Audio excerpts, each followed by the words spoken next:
Hey guys, কি অবস্থা? কেমন আছেন সকলে? আশা করি সকলে ভালো আছেন, সুস্থ আছেন।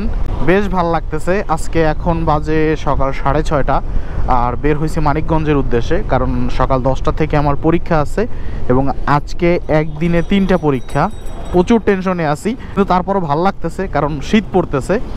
আর শীতকাল মানেই হচ্ছে আমার কাছে একটা ভালো লাগা। এই যে আজকে প্রথম সকালবেলা বের হয়ে ঠান্ডা উপভোগ করতেছি। যদিও বাংলাদেশের বিভিন্ন প্রান্তে অনেক আগে থেকেই কম্বল গায়ে দেওয়া শুরু হয়ে গেছে, বাট আমরা এখনও ফ্যানটা অফ করি, হালকা একটা কাঁথা বা হালকা পাতলা কম্বল গায়ে দিই। এখনও আমাদের ভারী কিছু গায়ে দেওয়ার মতন ঢাকায় আসে নাই। আর এমনি 7টা-8টা মানে সকাল 8টার পরে আবার ফুল গরম। এখন হচ্ছে এই যে এত টেনশন নিয়ে যাচ্ছি, আজকে 3টা পরীক্ষা, তারপরে ব্লগিং করতেছি, তার পিছনেও কারণ আছে। তো বলবো চলেন আগে এই যে গাবতলিটা পার হই, গাবতলি পার হয়ে ওই রাস্তাটা আগে উঠি হাইওয়েতে, তারপরে কথা বলতেছি। ঘটনা হলো, একটা সময় কোয়ালিটি কন্টেন্ট জিনিসটা বুঝতাম না যে কোয়ালিটি কন্টেন্ট কাকে বলে। মানে ইউটিউবের ক্ষেত্রে ইউটিউবিং যখন শুরু করি তখন কিন্তু ব্যাপারটা বুঝি কোয়ালিটি কন্টেন্ট কাকে বলে। ট্রাইও করছি মাঝখানে এবং দিতেও পারছি, আমি মনে করি যতটুকু আমার পক্ষে সম্ভব হয়েছে। তো কোয়ালিটি কন্টেন্ট দিতে গেলে একটা জিনিস হয় না, সেটা হচ্ছে রেগুলারিটি হয় না। যত ভালো কোয়ালিটিফুল কন্টেন্ট দেই না কেন, যদি আপনাদের মাঝে রেগুলার না থাকি, কেউই কিন্তু আমাকে পছন্দ করবে না। সেটা অনেক ভালো ভালো পপুলার মোটর ব্লগার বলেন, ইউটিউবার বলেন, সকলের ক্ষেত্রে হয়েছে। মুখে ঝাল লাগতেছে অনেক। আমি যখন একা একা চুপ করে রাইড করি বা কোথাও বের হই, তখন মুখের ভিতরে সবসময় লবঙ্গ রাখি। আর লবঙ্গ রাখলে মুখে কোনো গন্ধ হয় না, বোরিং লাগে না নিজেকে। কামড় পড়ে গেছে, এখন ঝাল লাগতেছে। যাই হোক, তো ব্যাপারটা হচ্ছে যে এর জন্য রেগুলার থাকতে হয়। আর রেগুলার থাকতে গেলে আমি দেখলাম যে কোয়ালিটিফুল কন্টেন্ট দেওয়া যায় না। এখন এখানে আপনারা বলতে পারেন যে কোয়ালিটি ফুল কন্টেন্ট বলতে আমি কি বুঝাচ্ছি। এর অনেক ধরন আছে, যেমন কোনো টপিক ধরে কথা বলা, এটা এক ধরনের কোয়ালিটিফুল কন্টেন্ট। আবার কোনো ক্ষেত্রে কোনো একটা জায়গাকে রিপ্রেজেন্ট করা, সেটা এক ধরনের কোয়ালিটিফুল কন্টেন্ট। আবার কোনো সময় জায়গাকে তুলে ধরা বা কোনো টপিক নিয়ে কথা না বলেও অন্য আনুষঙ্গিক ব্যাপার নিয়ে কথা বলা, কিন্তু ভিডিও কোয়ালিটিটার বা সিনেমেটিক শ্যুটগুলো করা, সেটাও এক ধরনের কোয়ালিটিফুল কন্টেন্ট। কোয়ালিটিফুল কন্টেন্টের ব্যাখ্যা দিতে গেলে অনেক ধরন চলে আসবে। আমার সাথে তো সব ধরনের কোয়ালিটিফুল ব্যাপারগুলো যাবে না, যেটা যাবে সেটাই দিতে পারবো। আর এখন কোয়ালিটিফুল কন্টেন্ট দেওয়ার জন্য আমার কাছে যত প্রকার গ্যাজেট দরকার সবগুলোই আছে। তারপরেও দেখলাম যে সব ধরনের কোয়ালিটিফুল কন্টেন্ট ধরা সম্ভব না, বিশেষ করে আমাদের বাস্তব লাইফের ব্লগগুলোতে। কারণ আমাদের তো কোনো স্ক্রিপ্টেড কিছু থাকে না। ট্যুর করতে গেলে তখন হয়তো বা ভেবে নেই যে এইখানে ট্যুরে গেলে এই ব্যাপারগুলো মানুষের মাঝে শেয়ার করবো, সেটা অন্য ব্যাপার। এই রেগুলার লাইফের ব্লগে যে এখন আমি যাচ্ছি মানিকগঞ্জের উদ্দেশ্যে, আজকে আমার পরীক্ষা আছে, তো আমি যেতে যেতে চিন্তা করলাম যে আপনাদের মাঝে এই ব্যাপারগুলো শেয়ার করব। তো এখানে কিন্তু আমার স্ক্রিপ্টেড কোনো কথা নাই, শুধু চিন্তাটা করছি, এটাই ছিল স্কিপ করা, যে আমি এই ব্যাপার নিয়ে কথা বলবো। কথাগুলো যে বলতেছি এটাও কিন্তু একটাও স্ক্রিপ্টেড না। যা কিছু ঘটবে, যা কিছু দেখতেছেন, সব কিছু হচ্ছে একদম বাস্তব, চোখের সামনে যা ঘটতেছে তাই। কেন এটা স্কিপ করা সম্ভব না। তো এই হচ্ছে ঘটনা, যার কারণ হচ্ছে যে আমারও দেখলাম যে আমি যে টাইপের ব্লগ করি, আমার সাথে আসলে এই স্ক্রিপ্টেড ব্যাপারগুলো যাবে না। আমি যদিও কখনো এটা করিও নাই। কোয়ালিটি কন্টেন্ট কখনো এই ব্লগে কেউ আশা করবেন না, এই ধরনের ব্লগে। এটা আসলে ভেবে দেখাটা আমি দেখছি যে অনেকে বলে অনেক সময় যে ভাই একটু কোয়ালিটি, একটু সিনেমেটিক, একটু ব্যাপার স্যাপার, একটু সিনেমা টাইপের ব্যাপার থাকবে। তো এটা আগে থেকে আমি কখনো দেই নাই, মাঝখানেও দেই না। মাঝখানে শুধু একটু ড্রোন শট লাগাইতেছিলাম। এখন যেহেতু ড্রোন আছে, ড্রোনটা ফালাই রেখে তো লাভ নাই, তো মাঝে মধ্যে একটু ভিউ দেওয়া যায়, এটা ট্রাই করি, এই আর কি, আর কিছুই না। যাই হোক, এই ছিল হচ্ছে কোয়ালিটিফুল কন্টেন্টের ব্যাপারটা। আর যেটা বলতেছিলাম যে এখন কেন ব্লগ করতে, এই ছিল কারণটা। এখন থেকে চিন্তা করছি না, অনেক অলসতা করছি, এখন থেকে আপনাদের মাঝে রেগুলার থাকার চেষ্টা করব। অন্তত লিমিটেড একটা পার্সন ব্লগগুলো তো দেখেন, যেটা প্রয়োজনীয় হোক অপ্রয়োজনীয় হোক, মানে আমার এই চ্যানেলটার কথা বলতেছি। তো যার কারণে এটা কন্টিনিউ এখন থেকে করব, সেই চেষ্টাই। এখন এই যে যাচ্ছি মানিকগঞ্জের উদ্দেশ্যে, আজকে চিন্তা করছি 2টা ব্লগ হবে, 2টা ব্লগ 2 দিনে আপলোড দিব। এই যে যেতে যেতে কথা বলতে থাকবো যতক্ষণ পারি, এটা একটা ব্লগ হবে, আসার সময় আর একটা ব্লগ হবে। যাই হোক, এই হচ্ছে ঘটনা। তো চলেন, এখন রাস্তা প্রচণ্ড ব্যস্ত, দেখতেই পাচ্ছেন, কথা বলতেছি বাট খুব মনোযোগ সহকারে চালাইতে হইতেছে। যদিও এটা আমার এখন প্রফেশন হয়ে গেছে, যার কারণে আমার কাছে এটা কোনো ব্যাপার না। ওকে চলেন, আগাই একটু সামনে, তারপরে আবার কথা হচ্ছে। আমি ঢাকা থেকে বের হওয়ার সময় শীতের সংজ্ঞা দিতেছিলাম, আর এইদিকে তো টোটালি কুয়াশা পড়ে গেছে। ঢাকায় আসলে এইটুকু দূরত্ব, কিন্তু বোঝার উপায় নাই। ঢাকা থেকে একটু বের হইলেই পুরা মানে পরিবেশ পরিবর্তন হয়ে যায়। দেখেন এদিকে কিন্তু এখনও কুয়াশা কাটে নাই। অলরেডি কিন্তু 7টা বাজে, পিছনে আমার সূর্য উঠছে পূর্ব দিক পিছনে। তো অলরেডি সূর্যের পুরোপুরি লাইটটা কিন্তু পড়ছে, তারপরেও কিন্তু কোনো মানে কুয়াশা এখনও কাইটা পারে না। দেখেন, এই যে দেখেন ওইদিকে, তার মানে এদিকে রাতের বেলা প্রচুর ঠান্ডা পড়ে, প্রচুর কুয়াশা পড়ে। শীতকাল এমন একটা সময়, আমার কাছে কোনোদিনও শীতকালটা বিরক্ত লাগে নাই যত শীত পড়ছে। আমি উত্তরবঙ্গে তো সর্বোচ্চ শীত পড়ে, আপনারা জানেন, উত্তরবঙ্গে গিয়ে শীতের ভিতরে ক্যাম্পিং করে থাকছি, বাট আমার কাছে শীতকালটা মনে হয় কি যেটাকে আমি প্রতিরোধ করতে পারবো, একটু ভালো জ্যাকেট পরলে, কম্বল টম্বল গায়ে দিলে প্রতিরোধ করা সম্ভব।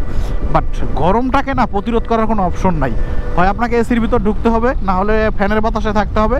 আর এখন যে গরম পড়ে ঢাকা শহরে, তাতে ফ্যানের বাতাসে আর কাজ হয় না, মানে ভিতর থেকে পুড়তে পুড়তে যায়। তো যার কারণে আসলে শীতকালটা আমি প্রচণ্ড পছন্দ করি। আমার কাছে বরফ পড়লেও আনইজি লাগতো না, কারণ আমি শীতকালটা আমার খুবই পছন্দ, খুবই। এমন না যে মাত্র 2 মাস থাকে এর জন্য মজা লাগে, 12 মাস থাকলে মজা লাগতো না, না, আমি অনেকভাবে মাইন্ডকে ওইভাবে সেট করে দেখছি যে না, আসলে আমার কাছে শীতকালটা হচ্ছে পারফেক্ট সময়। এবং শীতকালে আমি প্রচুর ট্যুর দিই, এবারও বরাবর তাই করব। কিন্তু এবার একটু এক্সামের ঝামেলা, পড়ালেখার ঝামেলার কারণে আটকে আছি, নাহলে এতদিনে হয়তো বা শুরু করে দিতাম। এক্সামটা শুধু শেষ হইতে দেন, দেখেন রকেট গতিতে ছুটবো বাংলাদেশ। যদিও এখন হচ্ছে সোজা মানে মেইন রোড দিয়ে যদি আমি মানিকগঞ্জে যাই তাহলে রাস্তা ফাঁকা পাবো, কারণ সকালবেলা খুব একটা জ্যাম পড়বে না, পড়ার কথাও না এত সকালে। বাট তারপর আমি সিঙ্গারের রোড দিয়ে ঢুকবো, আমার মানে যখন যেটা মন চায়, মাঝে মধ্যে সোজা যাই, মাঝে মধ্যে এখান থেকে যাই। আর আজকে সিঙ্গারের রোড দিয়ে ঢুকবো, কারণ এখন ঠান্ডা লাগতেছে। আর সকালবেলা এখন এই হাইওয়ের পাশেই যেহেতু এত সুন্দর একটা পরিবেশ পাইছি, সিঙ্গাইয়ের রোডটা এমনিতেই অনেক সুন্দর, আশা করি এখন পরিবেশটা আরও সুন্দর থাকবে। তো যার কারণে একটু লোভ পড়ে গেছে ওই রাস্তাটা দেখার, আশা করি আপনাদেরও দেখাইতে পারবো। চলেন দেখি সিঙ্গারের রোডটায় একটু মনোরম পরিবেশ পাই কিনা।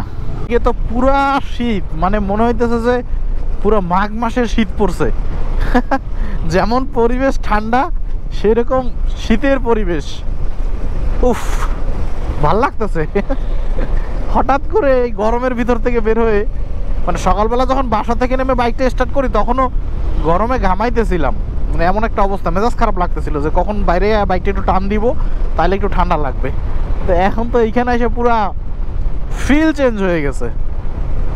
আজকের দিনটা খুব ভালো যাবে বুঝছেন, কারণ এই প্রথম শীতের পরিবেশটা দেখলাম, খুব ভালো লাগতেছে।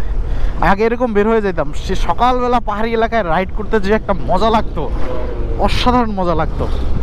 কতবার যে শীতকালে গেছি পাহাড়ি এলাকায় ঘুরতে, সে নেশা এখনও রয়ে গেছে। এখন অলমোস্ট 8টা বেজে গেছে, কিন্তু তারপরও এখনও এদিকে কুয়াশা কুয়াশা ভাবটা আছে। একটু সকাল সকালই বের হয়েছি যাতে একটু ভিডিও করতে পারি, এর জন্য, নাহলে এত তাড়াতাড়ি আমার বের হওয়ার কোনো কথা না। সাধারণত আমার বেসিক্যালি ধীরে ঠান্ডায় গেলে 1.5 ঘন্টার মতন লাগে, আর খুব তাড়াহুড়া টেনে গেলে হয়তো বা 1 ঘন্টার মতো লাগে। তো তারপরও আমি একটু বেশি সময় নিয়ে বের হয়েছি এই কারণে যে ভিডিও করবো, এর জন্য একটু ড্রোন উড়াবো, এর জন্য সকালবেলা একটু ড্রোন উড়ালাম ওইখানে।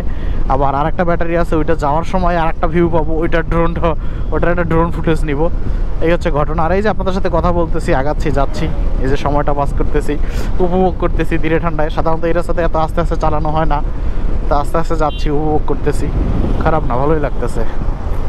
আর বলতেছিলাম না যে শীতকাল আমার জন্য ভাল লাগে এবং পুরো শীতকালে আমি ঘুরবো, তার সব থেকে মজার পয়েন্ট হচ্ছে যে আমি তো সবসময় সেফটি জ্যাকেট, সেফটি বুট, তারপরে হচ্ছে রাইডিং প্যান্ট, এগুলো পরে রাইড করি।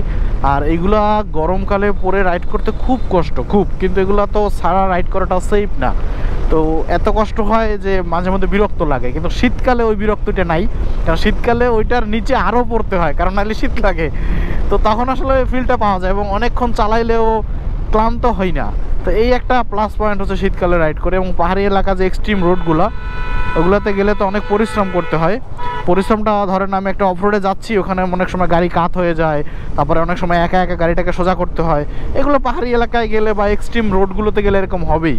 তো যখন এই ধরনের রোডগুলোতে যাই তখন হচ্ছে একা একা যখন ওই পরিশ্রমগুলো করা হয় শীতকালে, তখন আসলে এই ক্লান্তিটা আসে না, একটু শ্বাসটা ঘন হয় কিন্তু ক্লান্তিটা আসে না। আর গরমকালে যদি ওই রাস্তা যাওয়া হয়, এমনিই তো গরমে ঘামাইতে থাকি, তার উপর ওইরকম পরিস্থিতি, মানে মনে হইতেছে জীবনটা এখনই বের হয়ে যাবে।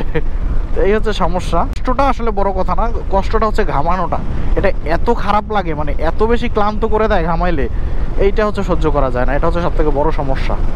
আজকে সকালের রাইডটা আমার এত ভালো লাগছে আমি বলে বুঝাইতে পারবো না। পুরাটা রাস্তা আমি এনজয় করতে করতে আসছি। এই যে সামনে গেলেই মানিকগঞ্জ মেইন বাজার বাস স্ট্যান্ড। আবার ইনস্টিটিউটে ঢুকে যাব, আমি এক্সাম দেবো। এক্সাম দেওয়ার পর যাওয়ার সময় আপনাদের সামনে আবার বক বক করতে করতে যাব। এখন এই ভিডিওটা এখানেই শেষ করে দিব, কারণ বলছি না রেগুলার থাকতে হবে। আর রেগুলার থাকতে গিয়ে হয়তো বা 10টা ভিডিওর ভিতরে আপনারা 8টা ভিডিও পাবেন এরকম বক বক করা, জাস্ট রেগুলার লাইফস্টাইল এগুলা। আর 2টা ভিডিও পাবেন আপনারা কোয়ালিটিফুল। যখন আমি কোয়ালিটিফুল ভিডিও বানাইতাম তখন আলটিমেটলি 10টা ভিডিওর জায়গায় আপনারা 2টা ভিডিওই পাইতেন। এখন 10টা ভিডিও আপলোড হবে, তার ভিতরে 2টা কোয়ালিটিফুল থাকবে আর বাকিগুলো থাকবে হচ্ছে রেগুলার লাইফস্টাইল। মানে এটা এখন থেকে নতুন সিদ্ধান্ত নিলাম আর কি। বেউথামোর মানিকগঞ্জ বাস স্ট্যান্ড, এখান থেকে এখনো 5 কিলোমিটার। আমার খুব ভালো লাগতেছে, খুব স্লো চালাইছি আজকে এই রাস্তাটায়, বলে বোঝানোর মতো না। এত সুন্দর পরিবেশ, আমি এই রাস্তাটায় এতবার চড়ছি। ও সুন্দর একটা স্কুটার, কিন্তু চাইনিজ। আর চাইনিজ মানে খারাপ এটা না, চাইনিজ মানেই সমস্যা হচ্ছে স্পেয়ার পার্টসের। আরেকটা ব্যাপার শেয়ার করি, সমস্যা নাই। এখন হচ্ছে আমার পরীক্ষার হল ফাঁকা, এটা হচ্ছে আমার এক্সাম হল। এই যে বাইরে থেকে 404, এই যে পুরাটাই হচ্ছে ফাঁকা আছে। এখন ঘটনা হলো, যেহেতু আমি আগে আগে চলে আসছি সেহেতু আমার ভিডিও করার কাজও হইলো। এখন হাতে আমি প্রায় 1.5 ঘন্টার মতো সময় পাইছি। 1.5 ঘন্টায় আমি একটু রিভাইজ করতে পারবো এখানে বসে বসে। এখন কোথাও কেউ আসে না, আমি ফার্স্ট স্টুডেন্ট আজকে, মানে আজকে পরীক্ষার দিনে। আসলে কেন 10টায় পরীক্ষা, তো তাড়াতাড়ি কারো আসার কথা না, মাত্র বাজে 8:30। আর আমি যেহেতু সকালবেলা রওনা করছি 6টা 6:30টার দিক থেকে, ঢাকা থেকে, মানে আমার 2টা কাজই হয়ে গেল, ভালো হয়েছে। পরীক্ষাও মিস যাবে না। আর এই হচ্ছে আমার এক্সাম হল, আর ওই যে হচ্ছে আমার সিট। যদিও ব্যাগ সাথে রাখা যাবে না, ব্যাগ মোবাইল কিছুই রাখা যাবে না, দেখেই বুঝতে পারতেছেন বেশ কড়াকড়ি পরীক্ষা হবে। একদম বেঞ্চ নাই, কোনো চেয়ার। এই যে এরা ফাঁকা ফাঁকাও করে দিতে পারে, ঠিক নেই। আর এখানে বসলে আসলে আরেকজন তার দেখে দেখে লেখার কোনো সুযোগ নেই। এই যে এখানে বসলে কেমনে গাড়ি উড়েই দেখে, এটা কি সম্ভব নাকি? সম্ভব না। ঠিক আছে, একটু মজার ব্যাপার শেয়ার করলাম, সমস্যা নেই। এখন তো টিচাররাও আসে না, কেউ আসে না, যার কারণে ঠিক আছে। আমার হাতে যেটুকু সময় আছে আমি একটু রিভাইজ করি। Thank you.